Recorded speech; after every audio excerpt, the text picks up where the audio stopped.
Hey, what's going on YouTube? Just enjoying a nice day out here. I'm at Welch Village. It's actually a ski resort in southeastern Minnesota.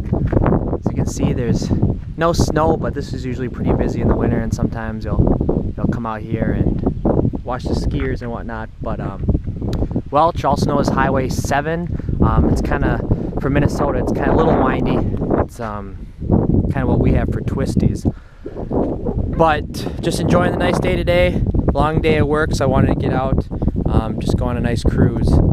I kind of wanted to do a review of my motorcycle I got last November, I believe. The 2013 Suzuki GSXR-750, also known as the L3. The reason why I bought a clip-on bike again, at the current time I had my Yamaha FZ8, and then I had a Suzuki Bandit 1200. Both standard, I'd say standard sport bikes, one a sport touring. And the reason why I went back and I got a clip-on bike is I kind of just wanted to learn the new technique, kind of ride a clip-on bike. And I'm at the point, I'm in my 20s right now, late 20s, so my body still can handle it. I know when I'm older I'll probably go back and switch to a bike with bars.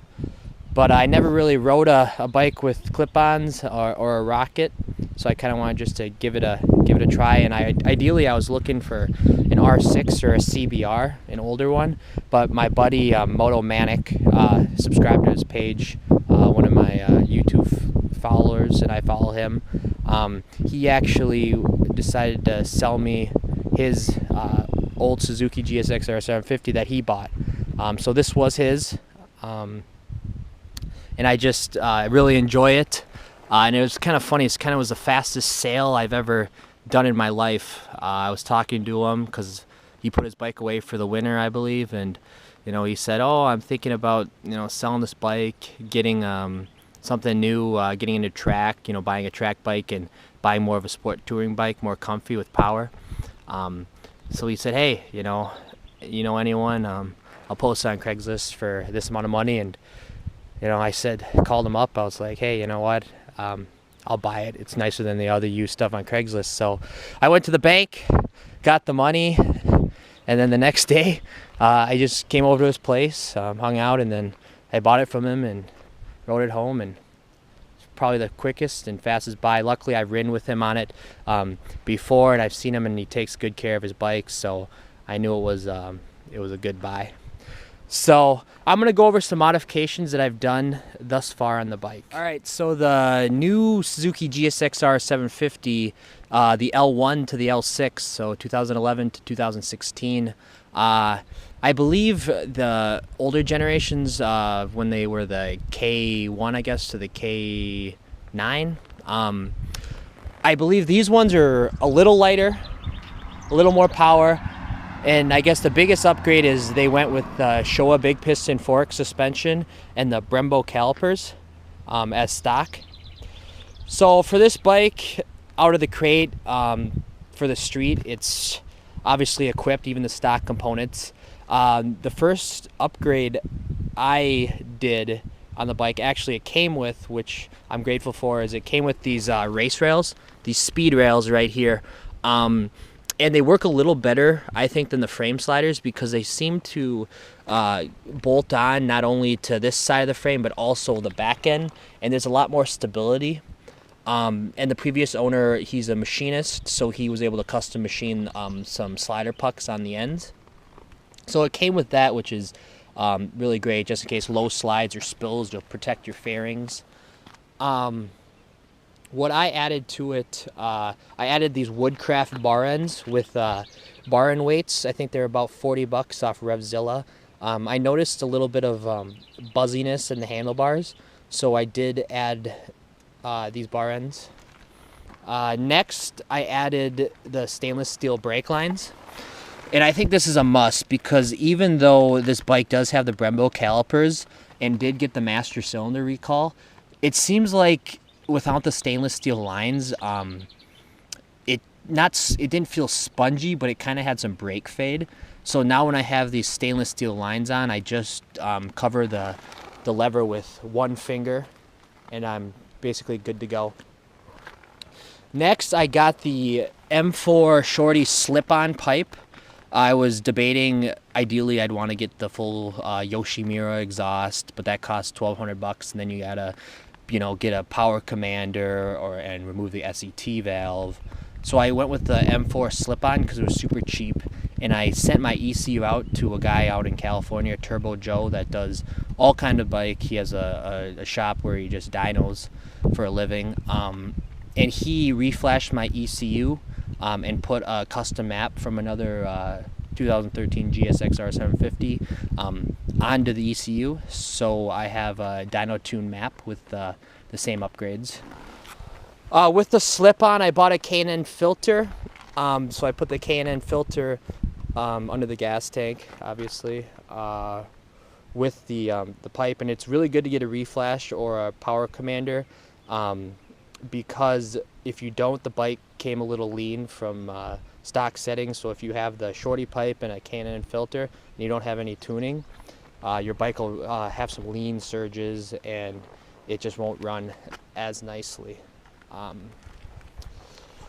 Next, this is where I mount my Valentine 1 radar detector. I have a stem mount that I bought. So this does really well. It's got good vision through the windscreen or the windshield. And it also came with these stomp grips, which are good so your thighs don't slide around the seat when you're cornering. Next, what I really like, and I think is important too, is tires. I don't know what it came with stock, but I think it might have been the BT-016 Battle Axe. I ended up going with the S20 Evos, and I have a set of S21s coming to my oh yeah, thank you, yep, coming to my door in on Thursday, so I'll try those out. But mainly it's just kind of kept stock. Suspension with the Showa components has worked well for me. When I hit higher mileage and I have to rebuild the shock, I might just go on eBay and buy a used stock one, or I might, if I have the money or Christmas or something, maybe try to get an Öhlins, but I don't think that's very, very necessary. Some of the future mods I'm gonna get are or what I'm thinking about. I'll probably keep it stock, but I'll talk about some of the future things. All right, let's take a little bit to talk about some of the future mods that I may end up doing. The only thing I could really see myself doing is maybe eventually upgrading the levers to maybe ASV Shorty levers. I've thought about, relocation mirrors and taking these off and putting them on the ends, but honestly the stock mirrors, I know on sport bikes a lot of the time they're pointless. These stock mirrors I've been able to see under my arm, my armpit and elbow when I'm looking in the mirror. So basically what I'm going to do is I'm just going to continue to maintain it and just ride it. Unfortunately, here in Minnesota, a lot of people get scared off by higher mileage bikes, even though the engines can last way longer. And I tend to ride a lot of miles, so probably this bike I'll probably actually end up keeping because I'll probably put quite a few miles on it this season. So I guess the big highlights I like about this bike is it's very light. It feels like a 600. I know everyone says that in the reviews. The power band, it's just so smooth. It doesn't have like super aggressive torque on the bottom, but it just continues, like anything winds out, and it just, I can't imagine what a liter bike would be like on the street. I can only imagine maybe a liter bike being a little more torque down low and have a little more top end. But I've read on the internet that these things have a top speed.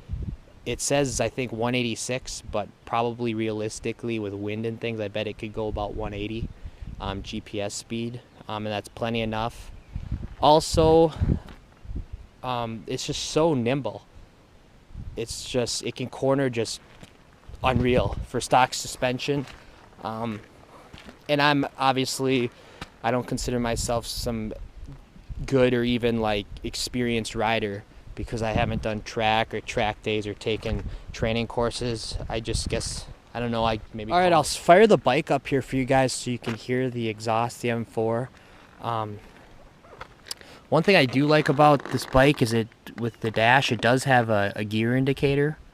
It then also has modes. It has a power mode A and B.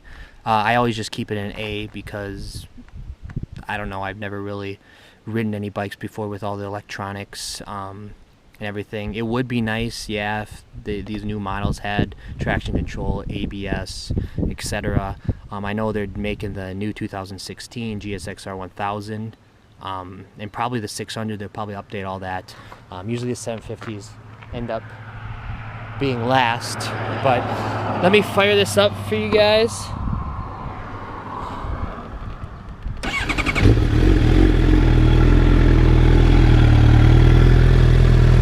It is warm, so we'll hear it at idle speed and then also give it some revs.